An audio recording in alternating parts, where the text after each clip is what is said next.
Rádio Rio de Janeiro, a emissora da Fraternidade, passa a apresentar Luz na Penumbra, programa que leva ao seu coração a mensagem da doutrina espírita.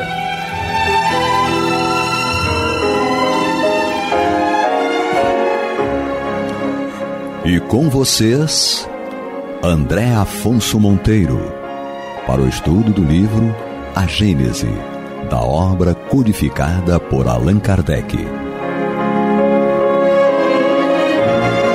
Olá, amigo ouvinte da Rádio Rio de Janeiro, eu sou André Afonso Monteiro e hoje nós vamos dar continuidade ao estudo do capítulo 14 da obra Gênese, a partir do item 16.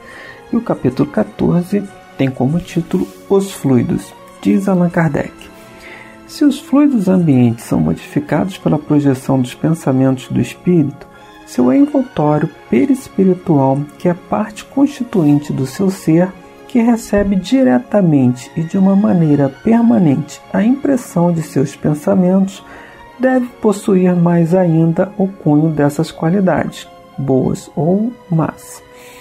Os fluidos viciados pelas emanações dos maus espíritos podem se depurar pelo afastamento desses espíritos, mas o perispírito deles será sempre o que é, enquanto o próprio espírito não se modificar. Então, amigo ouvinte, é importante a gente entender que nós estamos em constante interação com os fluidos. A gente pode imaginar que essa nossa interação é mais ou menos como a dos peixes com a água no fundo do mar ou dentro de um aquário. É uma comparação simples, singela, mas para a gente entender que por mais que a gente não veja os fluidos, por mais que eles não sejam tangíveis, por mais que a gente não tenha a possibilidade de tocá-los, nós estamos interagindo com eles de alguma forma. E essa interação, essa nossa impressão que nós vamos ter e que nós vamos dar a esses fluidos, o principal ponto de relação é através do nosso pensamento. Então aqui Kardec vai dizer, ele afirma que nós, pelo nosso pensamento, pela projeção do nosso pensamento, dos espíritos encarnados ou desencarnados, nós vamos dar uma qualidade boa ou má a esses fluidos. E dessa mesma forma que nós, através do nosso pensamento, vamos dar essa qualidade boa ou má aos fluidos, isso também acontece em relação ao nosso perispírito. Olha que interessante, que importante essa informação. Então, e nós no curso, no transcorrer aqui do nosso programa de hoje, nós vamos fazer umas ligações, umas correlações com o livro O Problema do Ser e do Destino, de Leon Denis, na terceira parte, no item 24, a disciplina do pensamento e a reforma do caráter, e também em O Livro dos Espíritos, na questão 459. É importante a gente saber que, através do nosso pensamento, a gente pode modificar esses fluidos. Os fluidos, eles são criações divinas, ele é uma criação divina. Ele é dotado dessa partícula divina, do amor de Deus, mas Deus permite que, pelo nosso livre-arbítrio, nós possamos modificar a característica e a qualidade desse fluido. Então, de uma certa forma, ainda que ele seja dotado desse amor, ainda que ele seja uma parcela divina, nós podemos modificá-lo.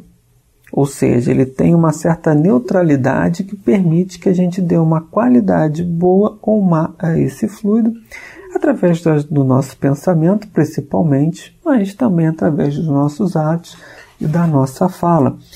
Porque lembrando sempre que toda a fala e os atos eles acabam sendo precedidos, ainda que por frações de segundos, de um pensamento.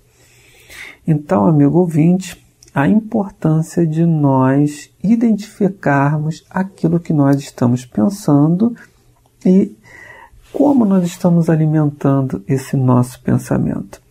Então, Kardec faz essa afirmação e essa colocação aqui para nós. Então, nós vamos imaginar o seguinte: se eu estou vibrando em um pensamento de negatividade, de raiva, de desejo de vingança, por consequência,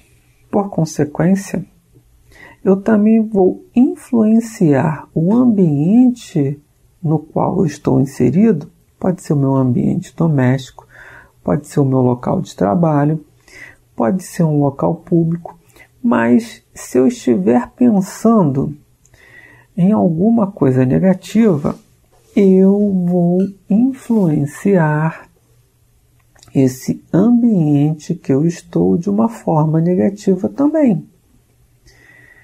Da mesma forma que, se eu estiver com um pensamento positivo, com um pensamento salutar, um pensamento saudável, eu vou impregnar esse ambiente através dessa interação com os fluidos, eu vou impregnar com fluidos positivos, com fluidos salutares, por conta desse meu pensamento. E nessas duas situações de impregnar, tanto de uma forma positiva como de uma forma negativa, o ambiente que eu estou inserido por conta dessa minha relação com os fluidos, da mesma forma eu também vou impregnar o meu perispírito por conta desse meu pensamento. Então, é uma via de mão dupla. Da mesma forma que eu, pelo meu pensamento, estou interagindo com os fluidos, estou impregnando-os de uma forma positiva ou negativa, eu também estou impregnando o meu perispírito com esses pensamentos e dando essa qualidade boa ou ruim. Nas mesas mediúnicas, nos trabalhos de desobsessão, de atendimento fraterno aos espíritos desencarnados, e também na literatura espírita, através de André Luiz, através de Manuel Filomeno de Miranda, nós vamos tendo essas informações desses benfeitores, desses instrutores espirituais e também desses espíritos que comparecem às sessões mediúnicas, muitas vezes se manifestando, na qual o médium que tem evidência, ele vai verificar essa tonalidade, ele vai verificar o tônus perispiritual desse companheiro, se assim lhe for permitido, e se ele também tiver essa mediunidade, na qual ele vai notar ali a cor, se é um espírito evoluído, se é um espírito que já tem aquisições morais e intelectuais, ele vai apresentar um brilho, uma certa luz. Da mesma forma que se aquele espírito ainda está ali, de alguma maneira atrasado moralmente, intelectualmente, ele tem uma tonalidade, uma cor mais opaco, mais escuro, mais cinzento.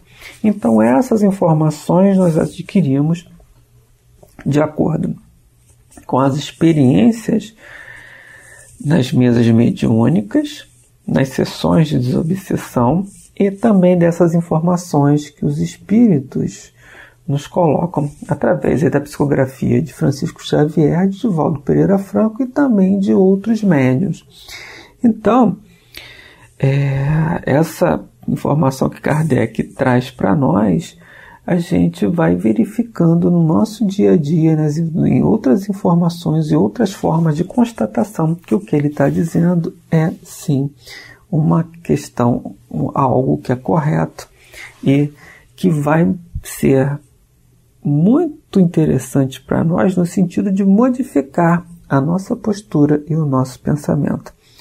Então nós temos lá na questão 459, em O Livro dos Espíritos, no capítulo 9, Kardec ele faz a indagação. Os espíritos influem nos nossos pensamentos e nas nossas ações? Os benfeitores respondem: sobre este aspecto, a influência deles é maior do que imaginais, pois com muita frequência são eles que vos dirigem. Então nós temos que entender que o pensamento é talvez um dos maiores instrumentos de comunicação que o espírito possui. Ainda que a gente não tenha essa consciência, ainda que a gente não possa utilizar essa potência como o Leon Denis a coloca no livro O Problema do Ser e do Destino, ainda que de forma inconsciente nós nos comunicamos pelo nosso pensamento, tanto com espíritos encarnados como que principalmente, com os desencarnados. E é por isso que os benfeitores vêm colocar isso para nós. De ordinário, são eles que vos dirigem. Então ele está querendo dizer que nós estamos em constante interação com o mundo espiritual através do nosso pensamento. E com o mundo material também. Muitas vezes a gente pode se pegar na seguinte situação: nossa, como eu queria falar com essa pessoa? Como eu queria falar com a fulana ou com a Bertrana? E aí, de repente, o telefone toca e aquela pessoa que está ali atendendo de uma forma inconsciente a esse nosso chamado pelo pensamento, e como a gente ainda não tem essa possibilidade dessa comunicação direta, ela se utiliza de um meio eletrônico e liga para nós. Mas do nada? Não, é porque nós, pelo nosso pensamento, de uma forma inconsciente, chamamos aquela pessoa. A gente até brinca, né? Nossa, parece que foi um milagre, eu queria tanto falar com você e você me ligou. É porque nós, pelo pensamento, atraímos aquele espírito encarnado para que viesse falar conosco. Mas, amigos ouvintes, nós estamos aqui e vocês nos acompanhando no estudo da obra Gênese, capítulo 14, os fluidos, hoje no item 16. Então nós estávamos no bloco anterior falando justamente dessa possibilidade de comunicação e de interação que nós temos com o mundo espiritual e material através do nosso pensamento. E Kardec faz esse questionamento em O Livro dos Espíritos, na questão 459, e os espíritos vão dizer que essa interação é muito mais intensa do que a gente possa imaginar. E aí a importância de nós fazermos essa disciplina do nosso pensamento, porque ele vai influenciar tanto nas nossas relações, tanto no ambiente fluídico que nós estamos criando ao redor de nós, como também na edificação da nossa moralidade e do nosso caráter. E é aí que entra a informação no livro O Problema do Ser e do Destino. Na terceira parte, nós já fizemos umas citações nos programas anteriores, e vamos voltar a fazer as citações. Capítulo 24, é o item 24 da terceira parte, as potências da alma. Leon Denis coloca a vontade como uma potência, o amor, o pensamento logo em seguida, após a vontade. E é interessante que ele dá aqui, ele vai dizer o seguinte: através do pensamento, de um pensamento disciplinado, dessa disciplina do pensamento, nós podemos e vamos conseguir fazer a reforma do nosso caráter. E ele dá uma receita aqui dizendo o seguinte: como é que a gente pode fazer essa reforma? Como é que a gente pode fazer essa disciplina do pensamento e, por consequência, essa reforma do nosso caráter? Porque conforme Kardec colocou, o nosso pensamento vai influenciar no ambiente fluídico e também no nosso perispírito. E isso pode amenizar, atenuar ou, de alguma maneira, prejudicar a nossa existência. Porque, pelo nosso próprio pensamento, nós estamos agindo de uma forma inadequada conosco. Então, aqui no livro O Problema do Ser e do Destino, as potências da alma, o Leon Denis vai dizer que nós devemos evitar discussões barulhentas, as palavras vãs, as leituras frívolas, sejamos cometidos com os jornais, a leitura dos jornais fazendo-nos passar continuamente de um assunto a outro, torna o espírito ainda mais instável. Continua ele, vivemos em uma época de anemia intelectual, que é causada pela raridade dos estudos sérios, pela opção abusiva da palavra pela palavra, de forma bela e vazia e, sobretudo, pela insuficiência dos educadores da juventude. Então, ele vai dizer aqui que, de acordo com algumas posturas que nós adotamos, a gente pode melhorar a nossa condição, e tem alguns detalhes que são simples que a gente pode evitar. É engraçado que ele diz aqui, esse livro foi escrito no início do século passado, mas ele diz, interessante, vivemos em uma época de anemia intelectual, ou seja, enfraquecimento, debilidade intelectual. Será que é óbvio que a gente já melhorou bastante, mas a gente ainda tem alguns pontos que a gente observa isso? Ele diz para a gente tomar cuidado aqui também com os jornais, com as palavras, com as discussões barulhentas. Será que isso está tão distante do momento atual que nós estamos vivendo? Noticiários muito pesados, programas com uma qualidade não tão boa do ponto de vista moral, intelectual, essas discussões barulhentas, as notícias, esses conflitos que nós vivemos, guerras de ideologias. Então a gente vê que essa informação que o Leon Denis traz aqui é totalmente atual para nós. Então ele vai dizer, evite isso. Vamos evitar os conflitos, vamos evitar as discussões, vamos evitar as conversas frívolas, aquelas conversas que não levam a nada, muitas vezes conversações chulas até, ou seja, que não tem nada de salutar, nada de saudável, a leitura dos jornais, o tipo de notícia que nós estamos nos alimentando. Porque, amigos ouvintes e internautas, nós já trazemos o nosso conjunto de dificuldades e também as nossas capacidades, os nossos atributos, as nossas faculdades morais e intelectuais. Então nós já temos ali o nosso contexto, que está ali registrado no nosso perispírito, que faz parte da conquista do ser imortal. E à medida que a gente vai reencarnando, a gente vai agregando conhecimento moral e intelectual.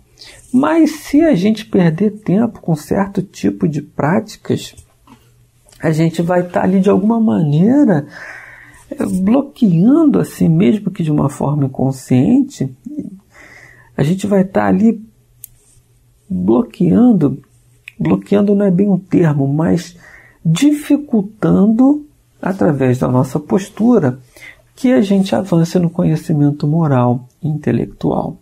Lá em o capítulo 5 do Evangelho segundo o Espiritismo, os benfeitores vão dizer a Allan Kardec, no capítulo 5, Bem-aventurados os aflitos, que nós podemos atenuar ou aumentar o amargor das nossas aflições.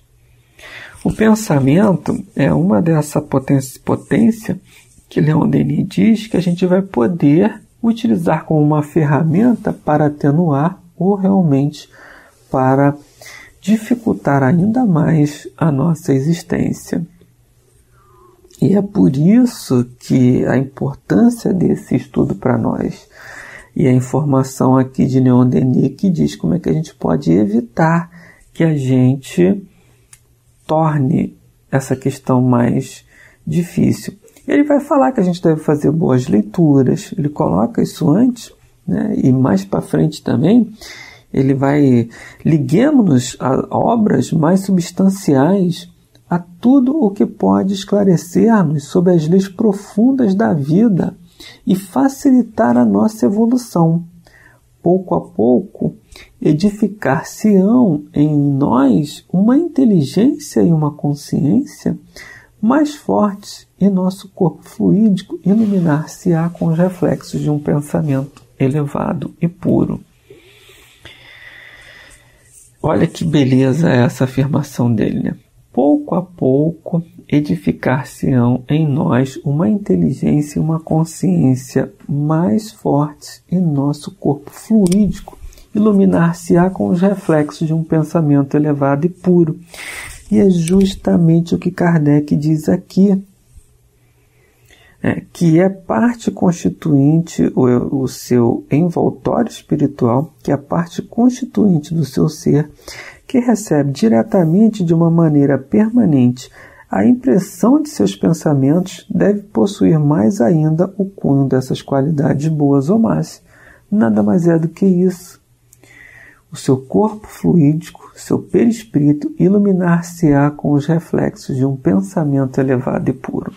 Olha a congruência das ideias e das informações. Contemporâneos, Allan Kardec e Leon Denis, eles sintetizam a mesma informação em momentos distintos, mas convergem para a mesma ideia. Ou seja, nós podemos de alguma maneira contribuir e muito com a purificação da nossa alma, com a elevação do nosso espírito, se nós tivermos um pensamento elevado e puro. É uma consequência natural.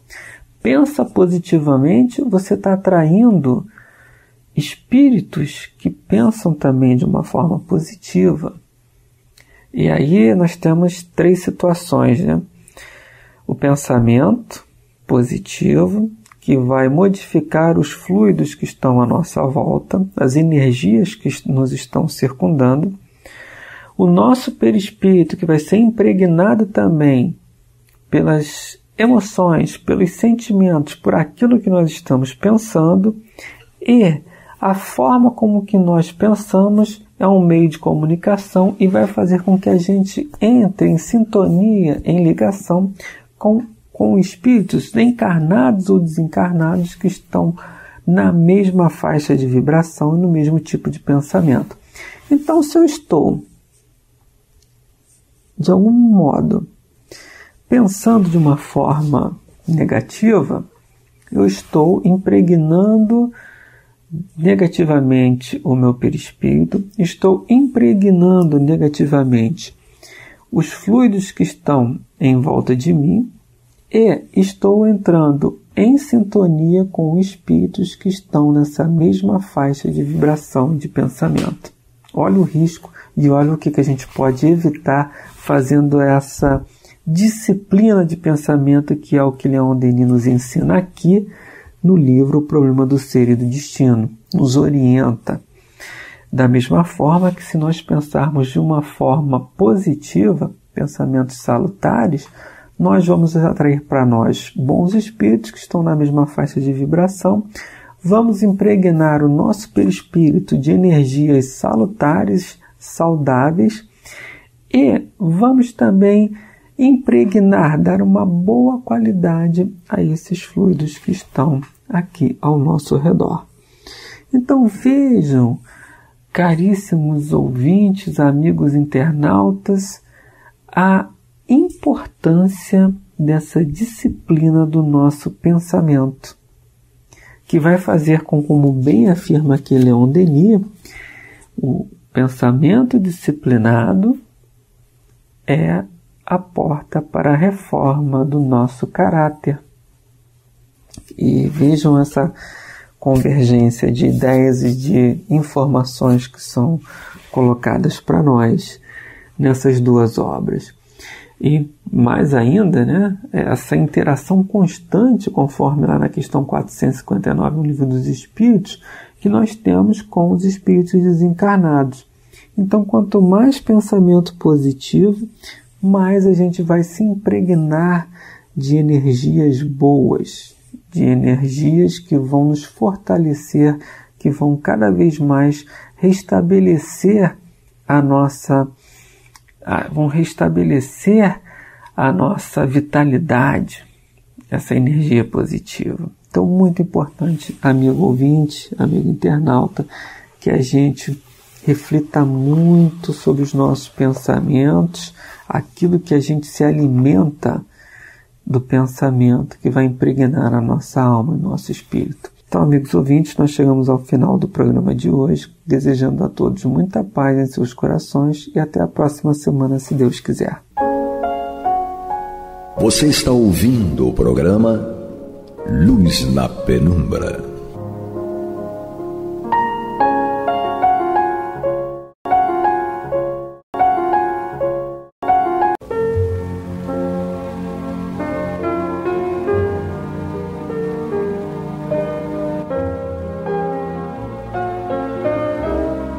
A Rádio Rio de Janeiro está levando ao seu lar e ao seu coração a mensagem consoladora da doutrina espírita, através do programa Luz na Penumbra.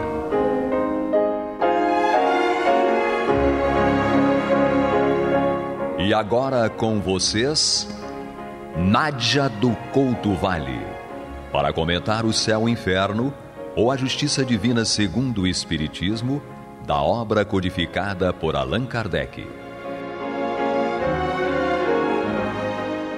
Amados ouvintes internautas, paz e luz às nossas mentes e corações, hoje e sempre. Continuamos o estudo desta obra, O Céu e o Inferno, ou a Justiça Divina segundo o Espiritismo, no capítulo 11 da primeira parte, que foi intitulado pelo nosso querido codificador Allan Kardec, da proibição de evocar os mortos.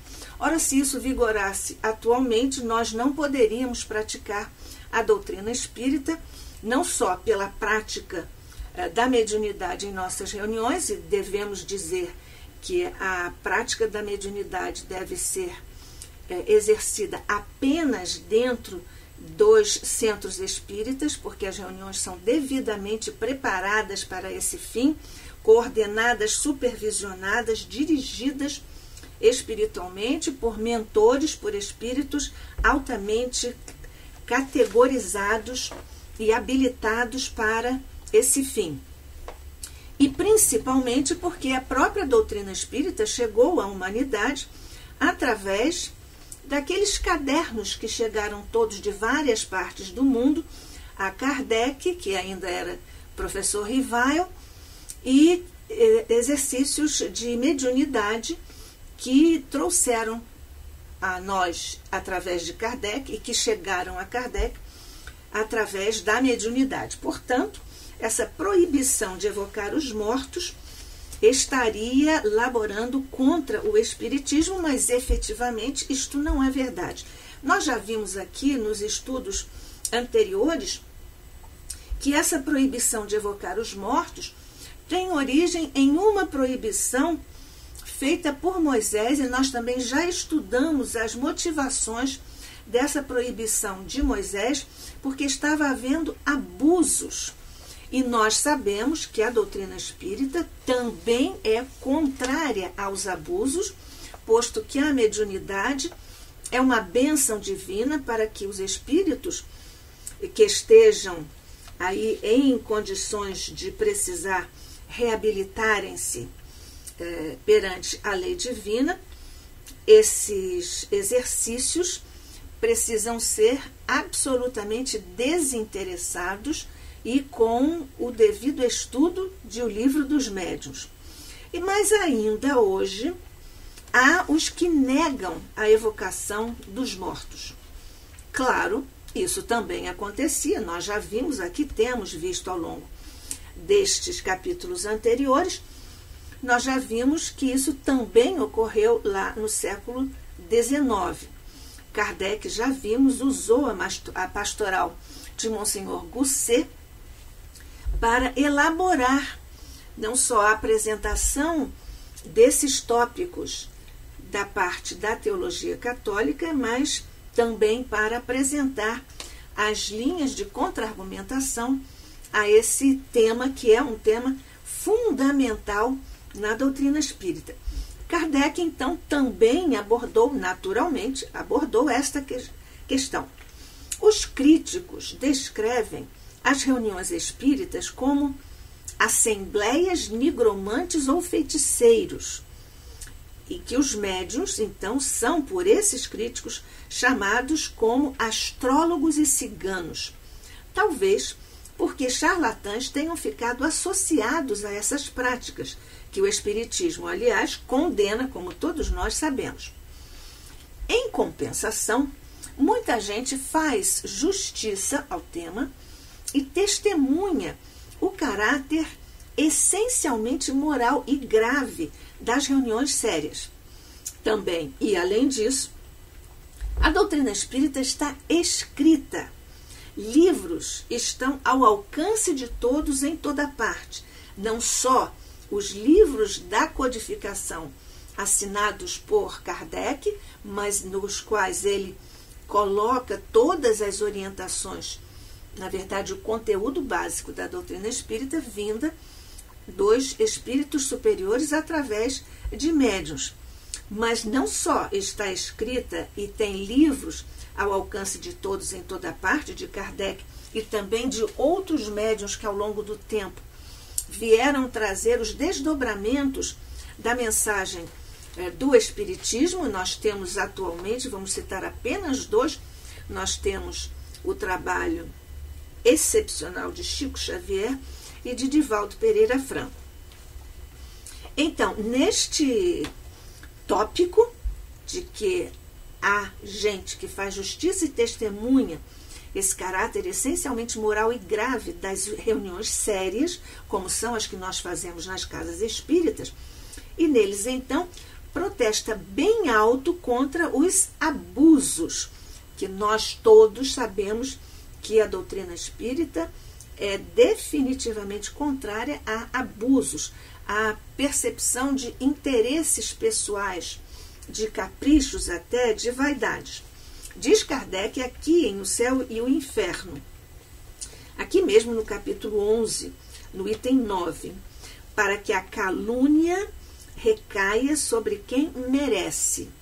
Portanto, defendendo a doutrina espírita, mas que a calúnia, porque são calúnias que colocam contra a doutrina espírita, contra o espiritismo, então Kardec diz que a calúnia recaia sobre quem merece e não sobre quem está do lado dos mentores, dos espíritos superiores, orientadores da humanidade, que são estes que coordenaram e trouxeram à humanidade a doutrina espírita.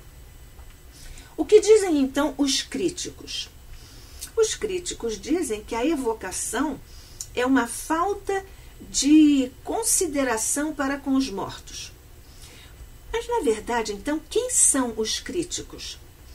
Bem, eles são os antagonistas de dois campos opostos, ou seja, os incrédulos e os crédulos. Os incrédulos não creem nas almas, ou seja, não creem em espíritos desencarnados. E os crédulos acham que só os demônios e não as almas podem vir através da mediunidade. Ora, outros espíritos não poderão vir, só alguns, e só justamente os maus para se comunicarem com os homens, com as criaturas? Há respostas aqui às críticas. Por exemplo, quando se pode ou quando se aconselha fazer a evocação? A doutrina espírita responde: a evocação deve ser feita com recolhimento e religiosidade, portanto, com respeito total e absoluto e desprendimento, desinteresse. Quando os espíritos são chamados, não o são por curiosidade, mas por sentimento de afeição e simpatia. Nós sabemos que vigora a lei de afinidade entre todas as criaturas. E vale dizer, então, que simpatia quer dizer pathos, sentimento, e sim ao mesmo tempo. São aqueles espíritos que sentem as mesmas coisas ao mesmo tempo. E também quando é que se pode fazer a evocação, e se aconselha fazer, quando há desejo sincero de instrução e de progresso, ou seja, de nós estudarmos o que fazemos à mesa mediúnica, e temos lá muitas extraordinárias lições que guardamos como provas da doutrina espírita. Ainda uma outra resposta. Os espíritos apresentam-se espontaneamente, ou seja, sem serem chamados, portanto, sem serem constrangidos a dar o depoimento.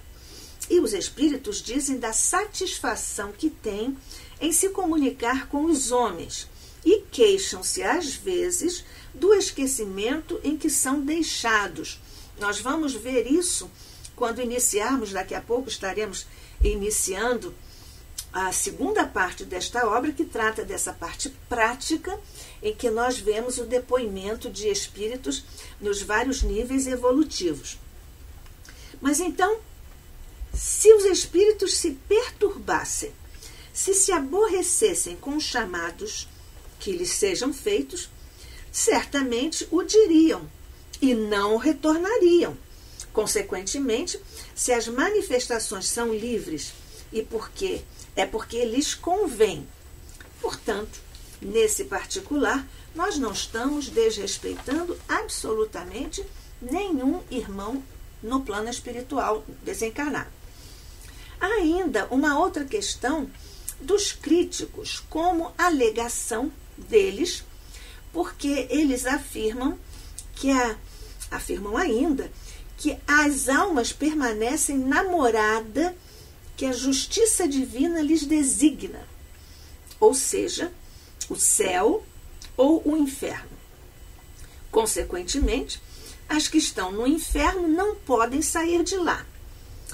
Mas então os demônios ficam livres para fazer isso, para ficarem aqui atordoando as criaturas, porque trabalham no mal, nesse sentido da teologia católica e de algumas outras teologias ainda vigentes no mundo. Mas nós, na doutrina espírita, sabemos que os demônios são espíritos desencarnados, certamente que alguns ainda estão encharcados no mal, mas a palavra demônio vem de démon, de daimon, grego, palavra grega, que quer dizer espírito, simplesmente. Então, se as almas permanecem na morada que a justiça divina lhes designa, o céu ou o inferno, então as que estão no inferno não podem sair de lá. E então os demônios estão livres para circular. E vão ao inferno, saem do inferno, vêm aqui, perturbam os homens, maltratam os homens e assim por diante. Por outro lado, as que estão no céu ficam entregues à beatitude, muito superiores aos outros mortais, porque para deles se ocuparem. Portanto, ficam lá numa situação de superioridade e que não podem mais se ocupar, darem tempo, atenção aos mortais. Consequentemente, isto se revela como absoluto egoísmo.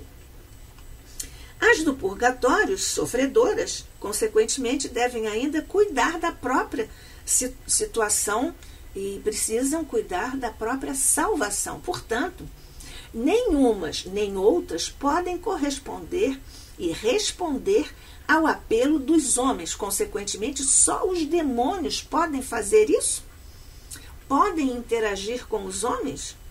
Mas há ainda outra dificuldade que nós vamos continuar a abordar aqui na Rádio Rio de Janeiro, no programa Luz na Penumbra, estudando o céu e o inferno, ou a justiça divina segundo o Espiritismo. Eu sou Nádia do Couto Vale e nós continuamos aqui o nosso estudo no capítulo 11 da primeira parte desta obra. A esse respeito, nas observações que fazíamos anteriormente, há ainda uma outra dificuldade. É a questão de se as almas bem-aventuradas não podem deixar o céu para socorrer os homens. Então, por que a Igreja invoca a assistência dos santos? Isso seria um flanco, uma brecha, digamos assim, uma falta de lógica ou de coerência nesse sistema teológico. Em casos de moléstia, de aflição, de flagelos, o que fazem essas criaturas, todas as criaturas, fazemos. Nós pedimos ajuda ao alto.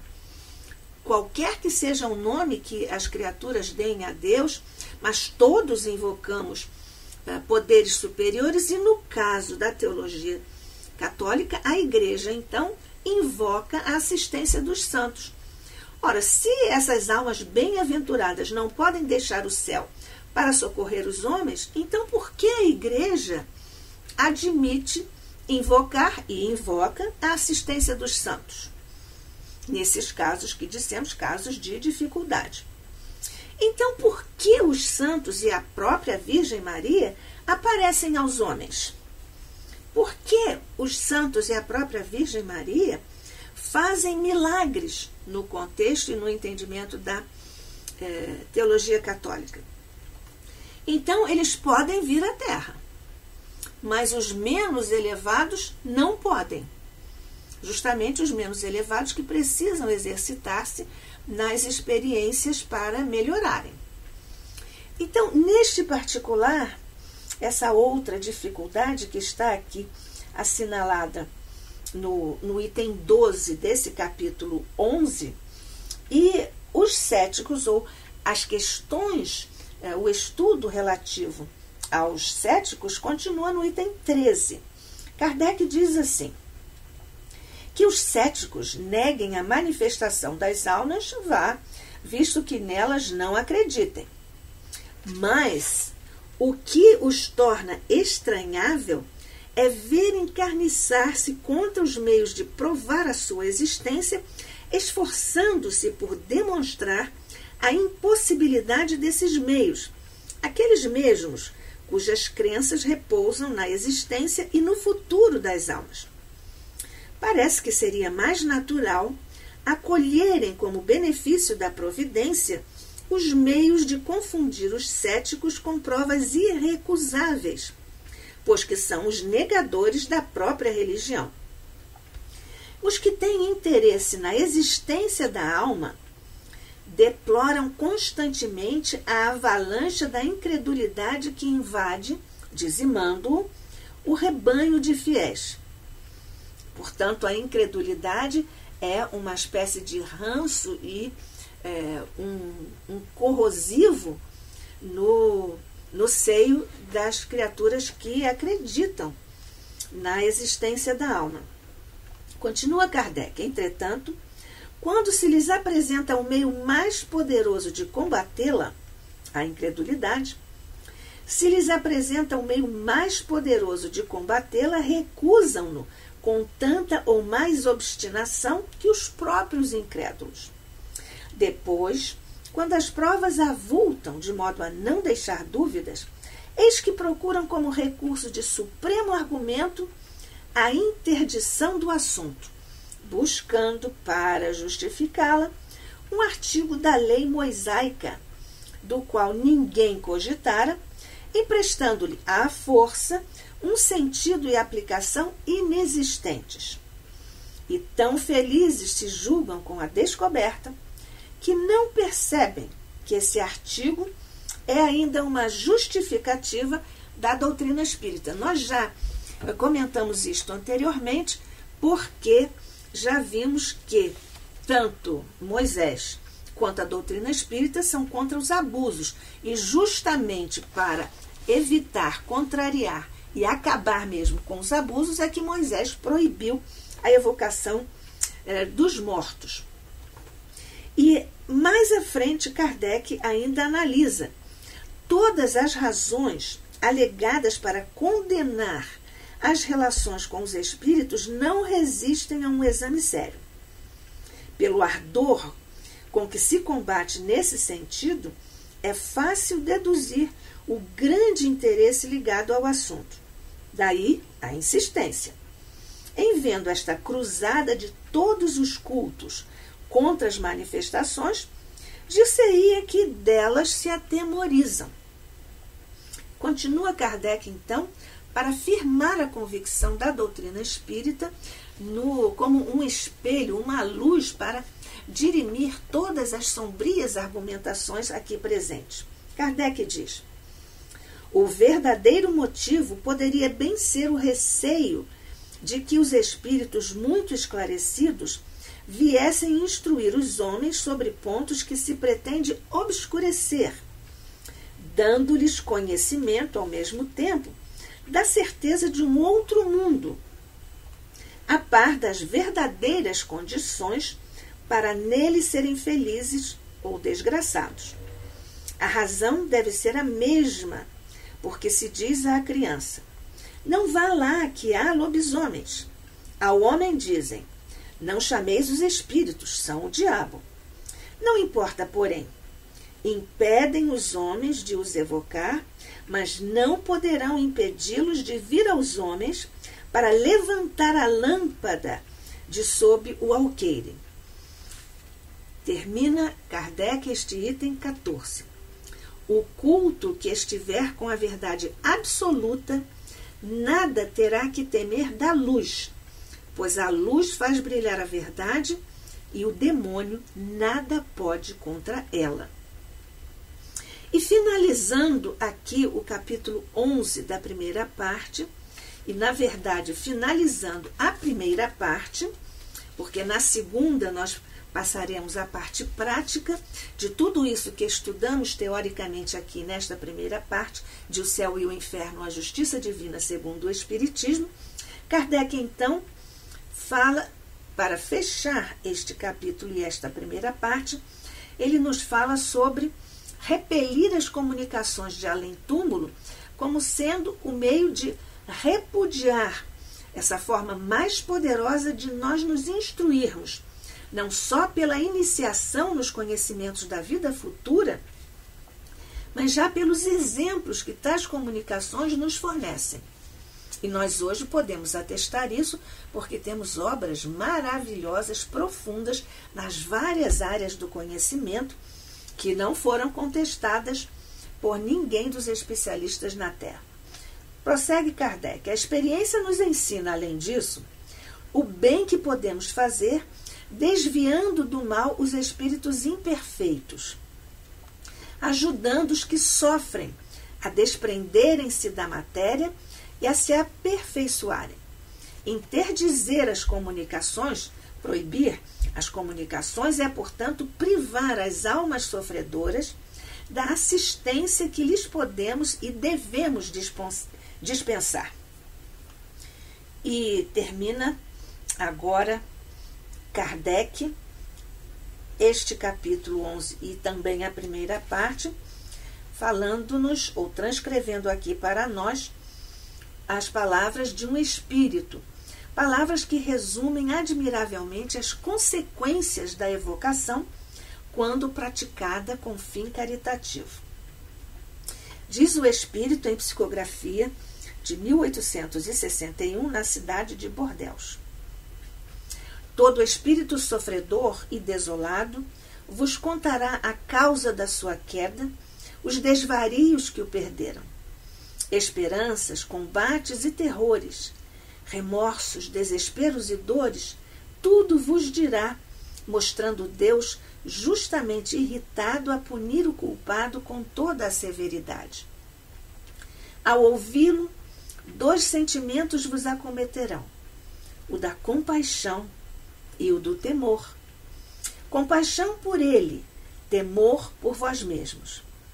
E se o seguirdes nos seus queixumes, vereis então que Deus jamais o perde de vista, esperando o pecador arrependido e estendendo-lhe os braços logo que procure regenerar-se.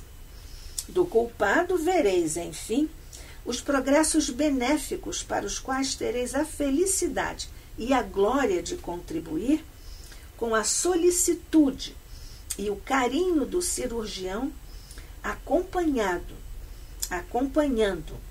a cicatrização da ferida que pensa diariamente, de que cuida diariamente. Estas palavras que resumem exatamente as consequências, os benefícios do exercício de caridade, porque a mediunidade tem este objetivo de trazer caridosamente à humanidade o consolo e o esclarecimento. Não só a caridade moral, no sentido de consolar, de ajudar nesses momentos aqui em que falta a esperança, nos terrores, nos remorsos, nos desesperos, nas dores de todo tipo, mas também na caridade intelectual. E aí se situam essas várias obras. Já falamos aqui sobre as obras psicografadas, para citarmos apenas dois médiuns, Chico Xavier e Divaldo Pereira Franco, mas nós temos um catálogo iluminado, deslumbrante, povoado de luzes, de estrelas fulgurantes, de ensinamentos e de consolos que nos são trazidos através da mediunidade dos chamados mortos, mas que são os espíritos benfazejos que cuidam de nós, humanidade terrena. Que a paz de Jesus permaneça conosco hoje e sempre. Que assim seja.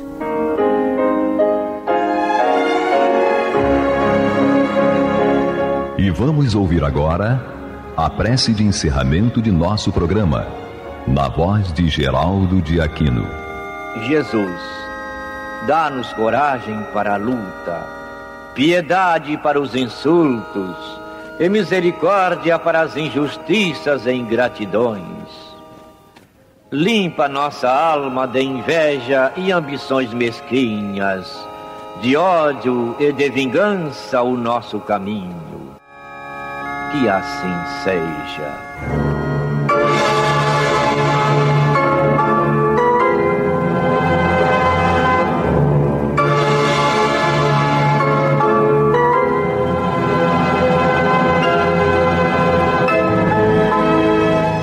Acabamos de apresentar o programa Luz na Penumbra.